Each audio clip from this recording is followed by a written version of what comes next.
Heidi, would you like to read Cherish Thyself? Yes, I would be happy to. Cherish myself. I know how it will be when I die. My beauty will be so extraordinary that God will worship me. He will not worship me from a distance, for our minds will have wed. Our souls will have flowed into each other. How to say this? God and I will forever cherish myself. Cherish myself. I know how it will be when I die. My beauty will be so extraordinary that God will worship me. He will not worship me from a distance, for our minds will have wed. Our souls will have flowed into each other. How to say this? God and I will forever cherish myself.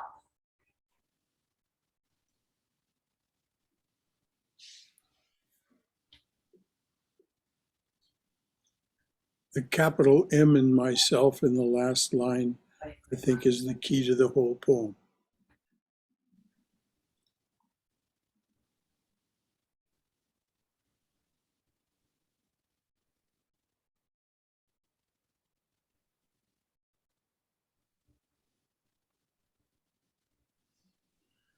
My beauty does not mean Rabya's beauty. It means the beauty of that which animates her. That's how I read it. For our minds will have wed, our souls will have flowed into each other.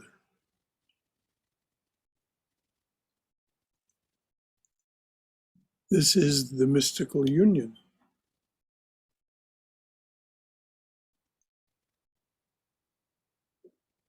Anyone else have anything to say?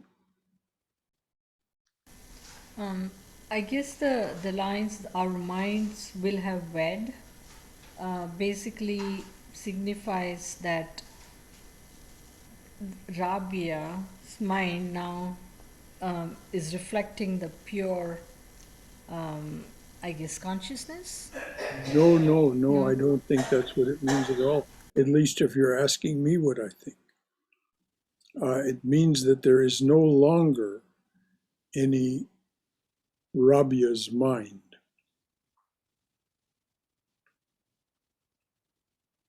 You do not reflect your husband. You are in union with your husband.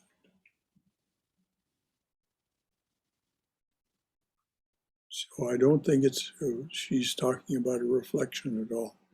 Reflection means that the mind is still separate.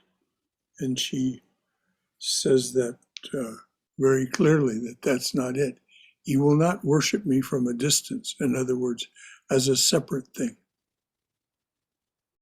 Yeah, I think I got confused because of the last line. God and I will cherish myself, so it still looked like the God and I separation.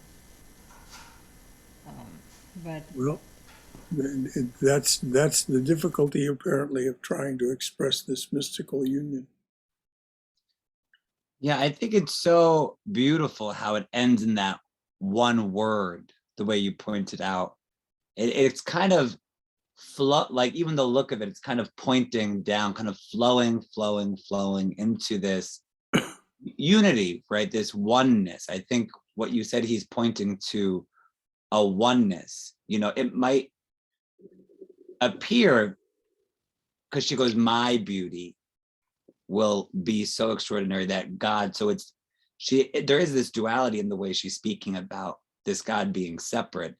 But I think she's showing that that's just an illusion, or that's not, we could talk about it that way, but that's not, I think what she's pointing to is that oneness, that absoluteness, that complete whole, Yes. the big M, myself, that is all self, that is the, Right.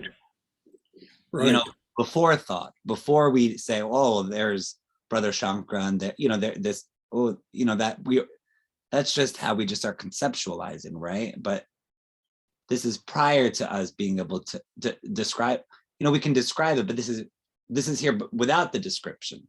I think she's pointing to the thing that's beyond, that doesn't need a description, and it's just this one presence, right? This one allness Exactly. of everything that's right here. And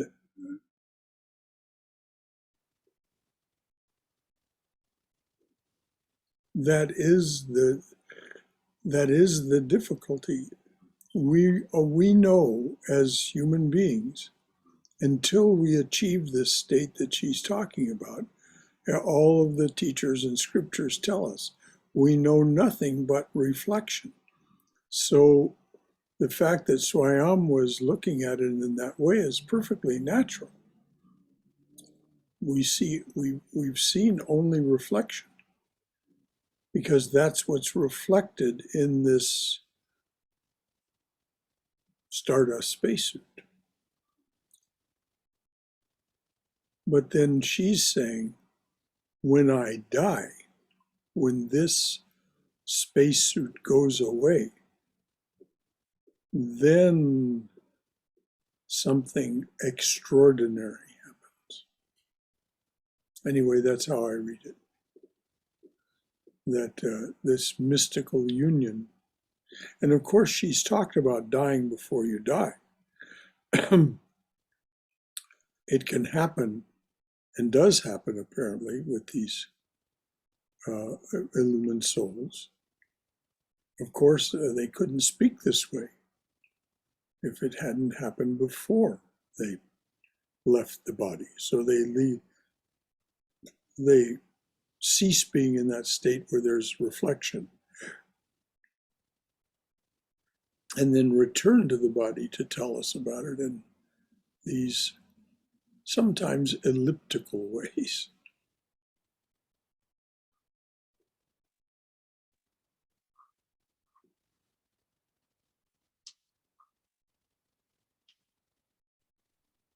So, Shankara, the fact that she opens with, I know how it will be when I die, are you saying possibly that, this isn't the first time that she's died? Because that's pretty intuitive to, Well, to- this is what Muhammad told his flock to do: die before you die. Die to the realm of the ordinary, rather than die to that, and then something extraordinary happens. And everyone, this great Swami that I know, he's still just barely alive. He's in Australia. He talked about what happens when you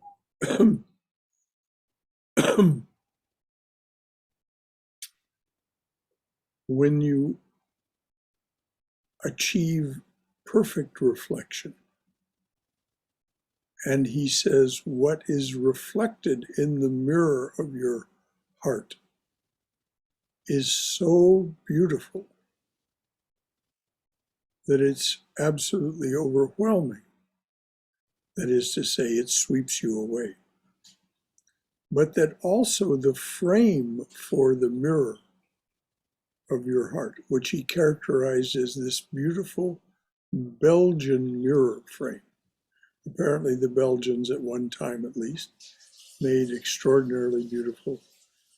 He said, even that will be so beautiful that it will, I've forgotten his exact words, but it will leave you in a state of being awestruck. That is what is at the core of our being. But I think she goes beyond this. She goes beyond what happens when she goes into what happens when you've been swept away. And I think for me personally, it speaks to, for a long time I thought I had to be a certain way. My Jeff character needed to be funny in a crowd, or I just had this list of things that I thought were me, that were Jeff. These were just innately Jeff things. So if Yes. people come over, I have to, oh, let me get ready. Almost over a show. I know if I'm not funny, then they won't like me. I'll feel rejected. So I always had this pressure to be funny. So if there was any last minute plans, I'd get anxious because I'm like, oh, now I have to be on. The Jeff character has to come. I've got to, and gradually through these kinds of conversations, you start seeing through how that's not really the case, right? Like I'm really playing this role and I don't have to, right? Like then things just kind of start falling away, bad patterns, habits that you just start to kind of see through the mask, if you will. And then there's you relax, right? And there's like, oh, this feels nice to not have to be a certain way to win approval, or to play the roles that were assigned to me, or that I've assigned to myself, or my mother assigned to me when I was a kid. Like you start seeing through that. And that was very relaxing to say, oh, so if people were coming over, I was just open and available and happy for them to be there, not thinking, okay. So I think she's kind of speaking to that, the death of that self. Oh, yes, definitely. And once that's out of the way, and it can be there, right, as a frame, as a way of expressing, but it gets a lot more simple, I think, and it gets more, just more relaxed. Even if something's really challenging happening, something really hard, there's a relaxed way to even be with hard things, Yes. difficult things. Well, Jeffrey, it's interesting you talked about this. This character that you created for yourself, this self-made Jeffrey. Mm. One of my dear friends was a man named Vernon Yates. He passed away some years ago of AIDS, probably 20 years ago now. But he and I were in high school together in 1959, and then we lived together when we went to Riverside Community College. And just to really cut to the chase, Vernon was born into a family that truly could be characterized as trailer trash. I mean, they were. It was really something remarkable what happened to him. Because he got a glimpse through going with his mother to work at a place, she worked at a place called Lake Arrowhead in California, where in those days, it wasn't so fashionable to go to Florida. People came to California to this Lake Arrowhead and other resorts, the hoi polloi of Hollywood and Broadway. So as I say, to cut to the chase, Vernon became a truly self-made man. He became a costume designer and did other things on Broadway.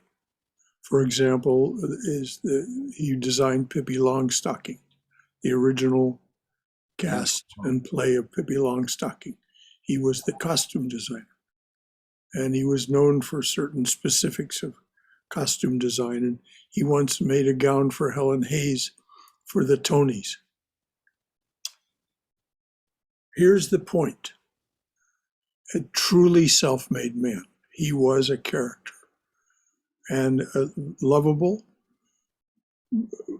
entertaining, all that you needed to be to succeed on Broadway. Focused, all that. One of our other dear friends, Beverly Arrow, was with him in hospice. In those days, hospice didn't come to you, you went to hospice. She was with him 4 days before he died. And to her amazement, he turned to her one morning when she came, and he said in this very simple way, "I am so tired of making Vernon." Mm. And he stopped.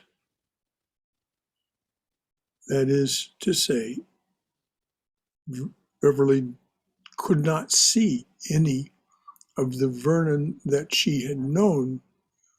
There was just this simple, childlike, not childish, Mm, childlike person. mm. And that's how he lived for the last 4 days of his life. And he passed away very peacefully.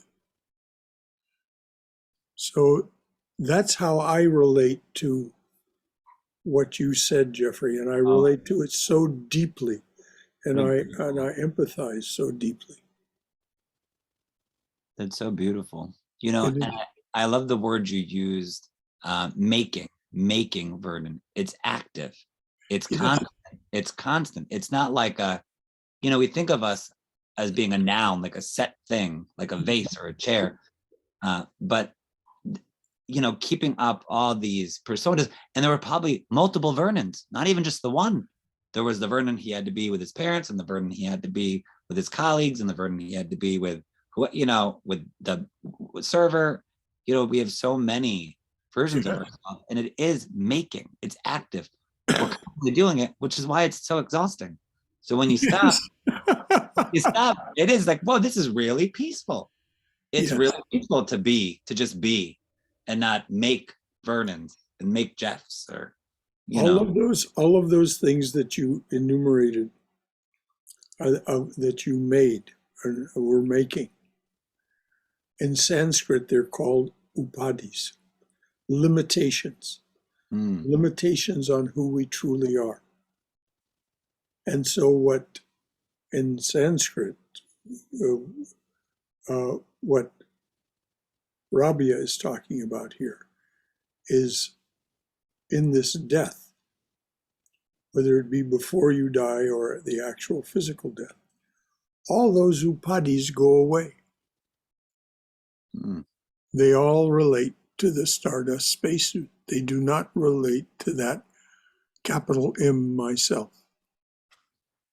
And I love that anything you were to say about it would be a limitation. Yes, naturally, yes. You're naturally limited. This is infinite. And you're saying, oh, it's just this thing, this one thing. Right. And you draw a border around it, right? Computer Yes. or whatever, it's so, When so. we get to St. Thomas Aquinas, you said that you used the word infinite. When we get to St. Thomas Aquinas, we'll find the line, draw a circle around everything you know of universe, and God can barely fit a toe there. Oh, wonderful. Isn't that beautiful? So wonderful. Yes. Anything else from either of the two of you? There's been kind of a conversation between Jeffrey and myself. Yes, Anything Brother else? Shankara. Yes, dear. I feel that when we are able to reach that level of spirituality where we understand or feel that this is just an act, we are actors on the stage, then perhaps, no matter what persona we have to play, it will be less of a burden, because then we know, okay, this is what I'm here to do, to act this role, but this is not me. And then that attempt to try and fit a persona might become more laughable or um, tolerable, whatever. I'm not getting the right word. When your guru gets into the car with you on May 16th, you will suddenly be in the presence of someone who has stopped believing in the upadhis and is so easy in his skin. He may be tired and so he may even be a little, manifest some of that tiredness as being a little quiet but if you just feel of him, you will see, oh my goodness, this is something extraordinary. Uh, her teacher, Swami Sarvadevananda, is coming here on May 16th. for a visit of 3 days. And he will make some new disciples while he's here. A lot of people will benefit by his presence, including especially you and Naveen, because you'll spend that sweet private time with him. Oh, wonderful. Yeah. They're going to pick him up and take him to the airport. Heidi, anything more about that poem we just read? Well, I'm just enjoying listening to what everyone is saying, and I don't know, maybe I just add that, you know, we've just come into this world. I mean, it is extraordinary. You know, the process of being born and all, what has to happen to make that happen, but it's just a rather simple and a natural thing that's been happening for eons. And Yes. then, you know, and what I'm hearing is, you know, in this poem, I think I'm getting is you just let all the worldly stuff go, and you kind of, I don't know, die back or reborn to that simplicity again. You know, I mean, I've even seen, like, we've had some monks that lived in our neighborhood here, okay, and they just, you know, they wear the robes, and they dress, you know, simply like that. But I just think people, even in other cultures, they if you've noticed, towards like the end of their life, they want to be really comfortable, and their clothing is just different, you know. It's Yes. simple. Yes. I'm not giving you a really good example, but I think you guys probably Oh, know those Buddhist monks that live near you, yes, they dress and live simply. yeah. But yeah, even other people too, you know, you see them, I don't know, you know, we want to look good in our clothes and all, but man, it's just so wonderful to be comfortable Yes. with the clothes. And when you get older, you know, maybe you don't, I don't know, maybe I won't want to color my hair, you know, at a certain age, and but for now I do, you know. But Yes, that's you one know, of Heidi's upadis. okay, yeah, I Yeah, guess. and there's absolutely nothing wrong with it. No, It's no, just fine. still claiming it, you know, but Yeah, yeah, right. so There's no reason you should lose that lovely red hair unless you have to. that bottled hair, right? Well, it is actually auburn. My mom had kind of reddish hair. Royal So. auburn, that was what my mother called her hair. Yeah. All the rest of us called her a redhead. Okay. Yeah. Yeah, and I think you can still, you know, the Jeff character doesn't have to be such a prominent force, but I can still have fun expressing myself. I like to dress up sometimes. Sometimes I like to be casual. You know, it can still, all those things can still Oh, absolutely. play a part in your life. I love going thrift shopping, finding special rings and bracelets. I mean, it's what it brings me a lot of happiness. It's something I love to do. And just because I'm kind of seeing through some of my old patterns, doesn't mean I have to get rid of all the fun stuff, right? Heck no. It's interesting you bring that up, Jeff. Just one more little paragraph about Vernon. When he wasn't working as a costume designer or something directly on Broadway, he was very well known to the props people as an expert shopper. He knew all of the interesting little shops in all 5 boroughs of New York. And one of the things that he found was that oftentimes those shopkeepers had something that was worth $2,500 that they were selling for $250. Oh yeah, that's my favorite kind of shopping. Thrifting. I love to thrift. They just didn't know what they had. So the way Vernon supported himself at the end of his life when he moved back to California to be with his near and dear, Beverly and some other people, he had what he called his treasure chest, and it was quite literally that. It was, you mentioned rings and bracelets and necklaces and all these things. And so slowly over a period of about 3 years, first of all, he got himself a very nice little house and made himself a lovely garden, which he always loved to do, and supported himself out of that treasure chest. And it was quite remarkable. Vernon Yates. You can look him up. Oh, lovely. Well, I feel like he's here tonight. Yeah, Well, thank you for sharing some of his story with Sounds us. lovely. I would have loved to have met him. oh, yes. I guarantee that all of us would have loved him. But from what you've said about yourself, Jeffrey, I think yes, indeed, you and Vernon would have been dear friends. I was thrifting last week, you guys, and I had a blast. I mean, it was fun. And I bought 3 pair of, like, high TMI, but 3 pair of summer pants, slacks. They were 50% off. So I bought Yay. them there for $11 with 3 pair of pants. So I was so That's excited, nice. As Sri Ramakrishna said to one of his disciples, trying to get him off his self-criticism and self-limitation, he said, "You've come to the mango grove. Eat the mangoes." You come to the mango grove, eat the mangoes.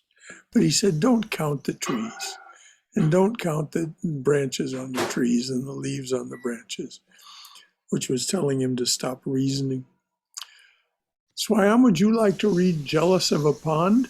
Oh, absolutely. But I wanted to say, Heidi, I love your hair. And as long as it's making, I think you or feel good, happy, there's nothing wrong. And there will come a time, I guess, when, speaking for myself, I lost a lot of hair in the last few years. So when I was working, I used to wear some kind of a topper, and I tried so many different things. And now I'm very comfortable either way. I mean, if I want to color, I color. If I don't, then I just, so I guess over time things adjust themselves. But your hair is beautiful. I might even try on a wig like that. Okay, Thank you, Swayam. Your hair is beautiful too. In the 1980s, I studied the Tanka form of Japanese poetry with a man who had won the Emperor's Prize. And he was well past the age. The Emperor's Prize is, to win the Emperor's Prize in a particular form of art in Japan is the highest honor you can get, except winning it 3 times, then you become a Japanese national treasure. That hadn't happened to him, but he won the Emperor's Prize for Tanka. And he was well past the age when his hair would turn white. But he dyed it jet black. It was really something to see. I mean, he dyed that hair as black as it was when he was 21 years old. It was remarkable to see this great soul who wrote beautiful Tanka in that in one of his disguises. Swayam, would you like to read for us, please? Let's get to the page. Sorry. I'm trying to find that. Page 19, it says here. 19. Okay. Jealous of a pond. Oh, I got it. Jealous of a pond. When God said, "My hands are yours," I saw that I could heal any creature in this world. I saw that the divine beauty in each heart is the root of all time and space. I was once a sleeping ocean, and in a dream became jealous of a pond.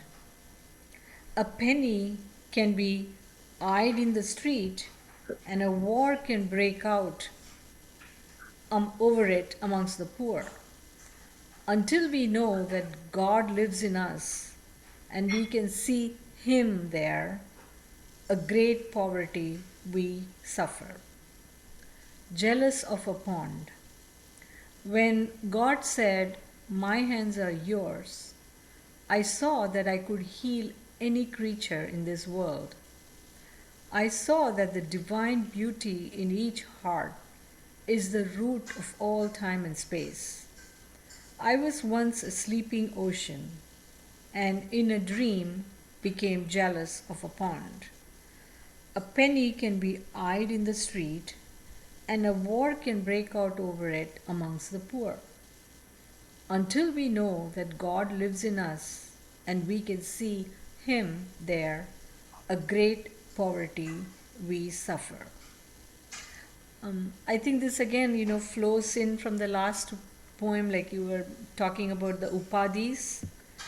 Sleeping ocean becoming jealous of a pond is just us, like forgetting who we really are and not, I guess wanting to grasp to get there. Yes. Anyone else have anything to say about this really touching poem?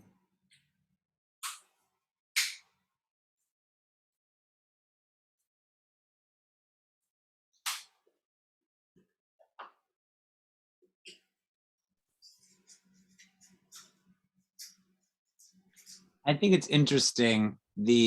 I was once a sleeping ocean, and in a dream became jealous of a pond.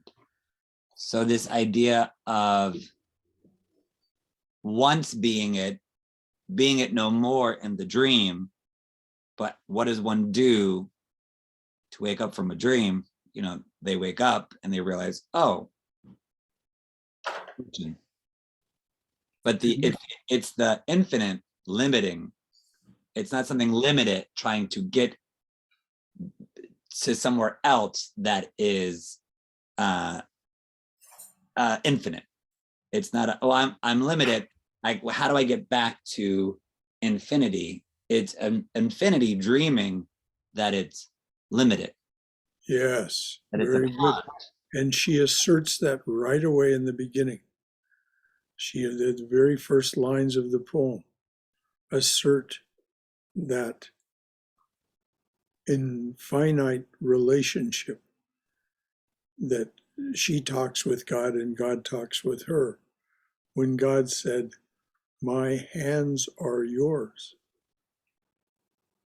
or the infinite hands are yours, I saw that I could heal any creature in this world. I saw that the divine beauty in each heart is the root of all time and space. That would have been enough right there, wouldn't it? But then she goes on to say what happens when the infinite, as Jeffrey just said, dreams of limitation. And then, she goes on and says, a war can break out over a penny. So poor are we. And boy, does Jesus bring that out so strongly in the Gospel of Thomas. How humanity has become so poor.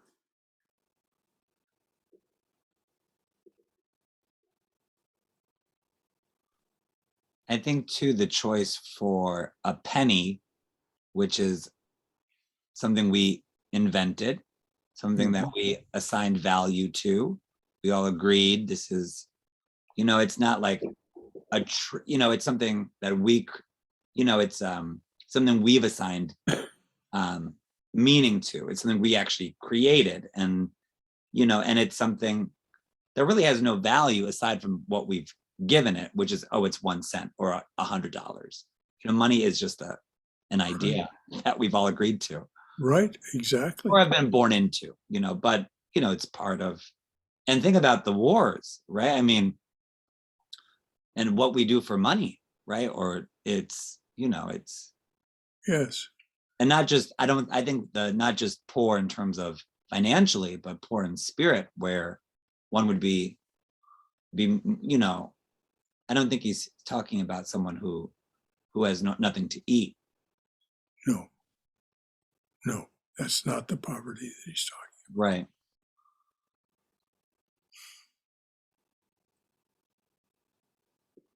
about. You mentioned what the wars and what we'll do for money. Frank Zappa once remarked, politics is the entertainment division of the military-industrial complex. Politics is the entertainment division of the military-industrial complex. What we'll do for money. Boy, howdy, do they eye that penny in the street, those people who are impoverished in the way that Scrooge was impoverished.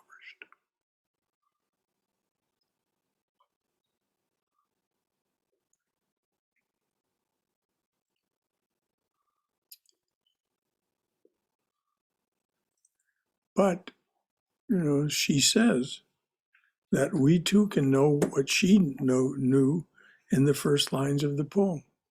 We can know that God lives in us and we can see him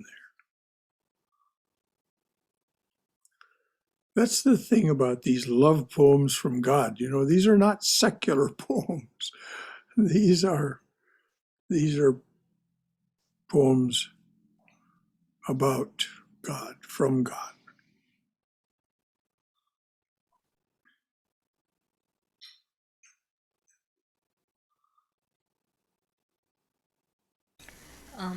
One of the books that I was reading, I don't remember the exact quote, but the sort of message was that practice seeing beyond the spacesuit in yourself and others. So every time, remind yourself that this is just a reflection in the mirror or whatever, to try and make it a practice so that we get beyond just jumping like the first impression and seeing merely the form, name and form. Yes. The root of all time and space.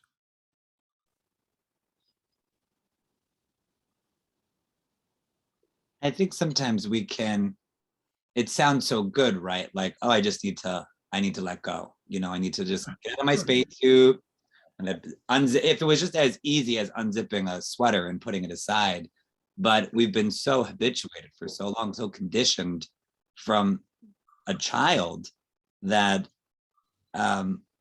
it can be quite tricky to learn to relax and kind of see that things are flowing and and open up, right? We tend to restrict, right? We want to control, we want to know, we want to get ahead, but to just like you were saying with being able to relax, just kind of relax, it's really, it sounds so simple, oh, just relax, but it can be quite challenging if you're not used to being in a relaxed state, which for some people, it's not till they're on their deathbed where they relax and go, oh, this is nice. I wish I would have gotten around to this sooner, to like release some of this stuff, because it's not coming with you, so you just let go, because what's the point? As Rumi says, on the deathbed, I hope I don't have the feeling I did not kiss enough. Oh, yeah, it's just really embraced life, give it a good squeeze. Right. Not be full of, oh, I regret. Well, a very great saint, Vivekananda, the man who brought the teachings of Vedanta to the United States, asserts, you said we learned this from childhood. He asserts it that we've learned it from the dawn of time, that we were born as a seed that has been evolving ever since in the dawn of time and taking form after form, form after form, name after name. Learning, that is by that, gaining these mental impressions that reside in us, that form the habits that you were talking about. In Sanskrit, samskaras, a group of related samskaras that make a habit is called a vasana. And so we have these, and there's no reason whatsoever to be concerned about them like we're somehow it's bad and wrong for us to have these. No, it's as natural as the sun appearing to rise. The sun doesn't rise, the earth turns. All of these mental impressions that we've had, they're as natural as the earth turning, but we think they're somehow a reality simply because we've experienced them. And of course, the most recent we've experienced are those that you pointed to, Jeffrey, as since our childhood. And of course, we're taught by people who have also been forming these mental impressions for these eons.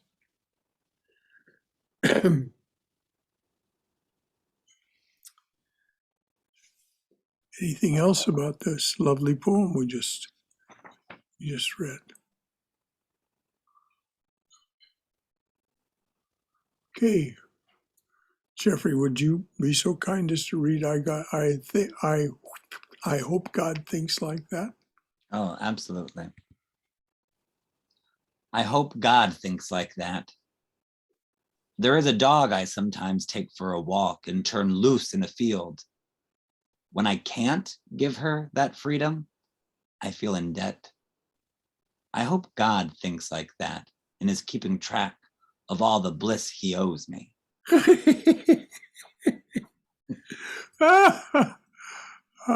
Me. I hope God thinks like that. There is a dog I sometimes take for a walk and turn loose in a field. When I can't give her that freedom, I feel in debt. I hope God thinks like that and is keeping track of all the bliss he owes me. This sweet relationship that she has with this divine being that she calls by a pet name is really quite remarkable.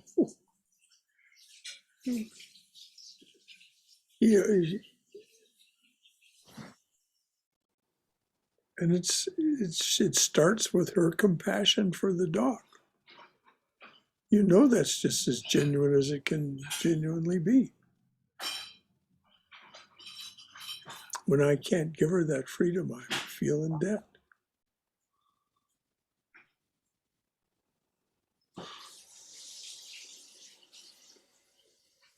Anyone Yeah, else? I'm sorry, go ahead.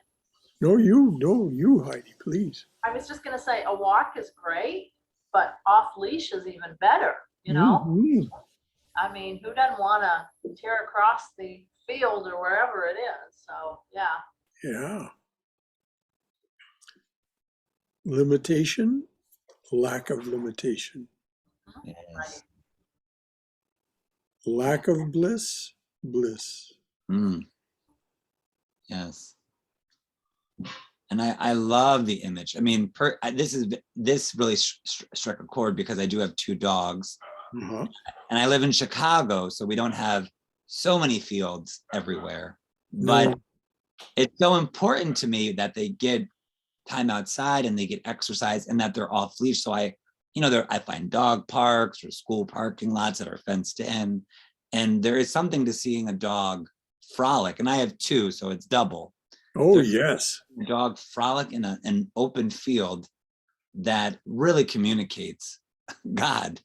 There is such a freedom and an effortlessness and a joy and a playfulness, and they're so present and grateful. And so I love watching my dogs romp. And I do, if I don't allow them that freedom, I do actually have a sense of guilt that I owe them one. It's like to not like a form of prayer or something, it's like paying respect in a way to let them do this most natural thing in the world. Yes. And as you said, In the world. watch a dog frolic. And if you think of that as presence, if we take, your presence, giving it that freedom, letting it loose, letting it, sort of drop, getting back away from the limitations, letting it relax and release and open. It's like frolicking, right? It feels like, oh, this feels so good. Yes. Brother Shankara? Yes, dear. So I'm wondering whether it is Ladinsky or Rabia, why they chose the word "I hope God thinks like that," because based on the previous poem, she's already had a union with God, and many scriptures tell that God does want everybody's freedom, and that's a given that everybody is going to reach there one day, because that's what Brahman wants. I mean, the one becomes many and the many wants to become one again. So I'm just curious why the hope and not just leaving the I hope out and saying God thinks like that and is keeping track of all the bliss he owes me. Well, this is one of the things that is said about those who are realized, is that they don't live in that state of realization every moment.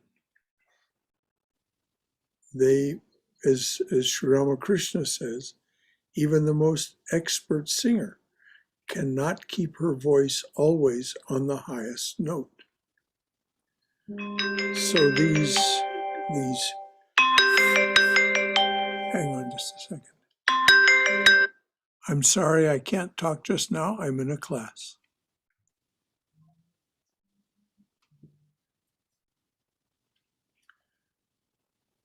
So they do fall back into, it wouldn't be our kind of ordinary awareness, but it still is an ordinary awareness that lets them think like this. I don't think Ladinsky would have edited Rabia or any of these other poets. He interprets them, and he interprets them as I understand it from his own introduction. He interprets them in a way that he hopes we can understand it. So I don't think he would edit her and add the word hope. That's my feeling about it, Smile.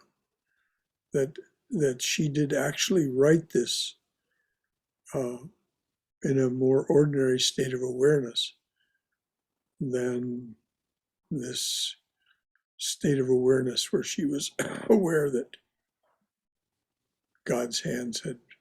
her hands had become God's hands.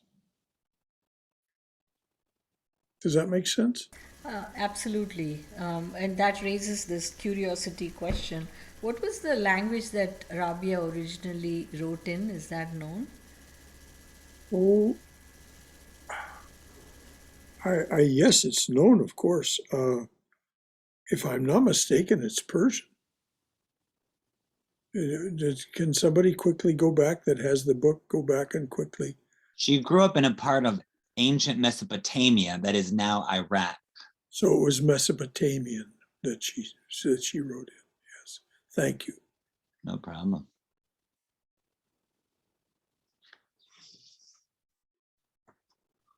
which is a language that's well understood. I mean, there's lots of, it's not like it's an unknown language.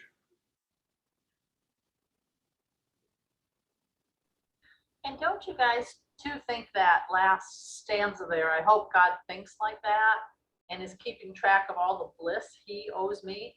That's just like her sense of humor too in their playful relationship. I mean, that's clear, right? Yeah. Yes, that's how it seems to me. I mean, That's why I laughed out loud when that well, was read like that. I was laughing with my computer muted, but yeah, it just hits your Yeah. body blow. Yeah, well, she has a tremendous sense of humor, which is one of the things that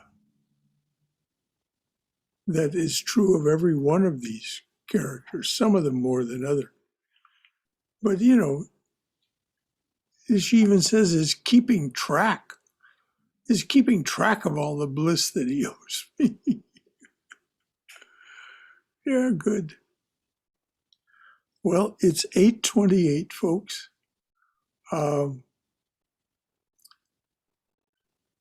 Let's just read this next poem, and then we'll just take it up next week and hope that more of our friends and loved ones can join us. So we got through a few poems and a great discussion from, at least that's how it felt from here. That was wonderful. And I was really glad to be able to tell you my story of Vernon. Oh, it was so nice hearing about him. I could tell he's a special friend. Yes, he was a very, very dear friend. And if you ever, he lived in an apartment on the Upper West Side. It's called West End in New York. Oh my God, what a place that was. There were all these things that he had collected over the years that weren't part of his treasure chest, but they were just, part of his Broadway experience. It was crazy.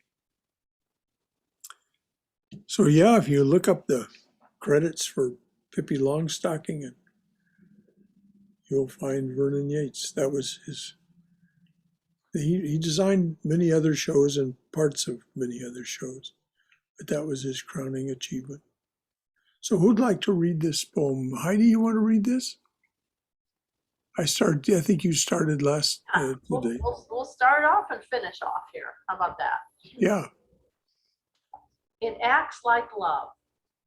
It acts like love, music. It reaches toward the face, touches it, and tries to let you know his promise that all will be okay. It acts like love, music, and tells the feet, you do not have to be so burdened. My body is covered with wounds this world made, but I still long to kiss him, even when God said, could you also kiss the hand that caused each scar? For you will not find me until you do. It does that, music, helps us to forgive. It acts like love. It acts like love, music. It reaches toward the face, touches it, and tries to let you know his promise that all will be okay. It acts like love, music, and tells the feet, you do not have to be so burdened. My body is covered with wounds this world made, but I still long to kiss him, even when God said, could you also kiss the hand that caused each scar? For you will not find me until you do. It does that, music, helps us to forgive. Okay, Lovely. there isn't time to discuss it. We'll take it up next week. But I will just say this. I quoted from Vivekananda earlier, or interpreted from Vivekananda. This is something else that he said. Music is the highest form of art, and for those who understand it, the highest form of worship. And I think Rabia just said that right out loud here. Hit it on the head, right? So this is where we'll start next week, and thank all three of you for coming. Thank you so This- much. This was lovely. Yep. Thank you, everyone. Have a And great week. until next week, yeah, have a great week. I'll just say Jai Shri Guru Maharaj Ji Ki Jai, Durga Durga Durga. May we be safe. May we be healthy. May we be cheerful. May we have peace of mind. May we go forward in the loving and protective embrace of the Divine Presence as our Mother and Father. So until next week. Thank you. Thank you. Good night, everybody. Good night, everyone. Night. Namaste. Stay. Namaste.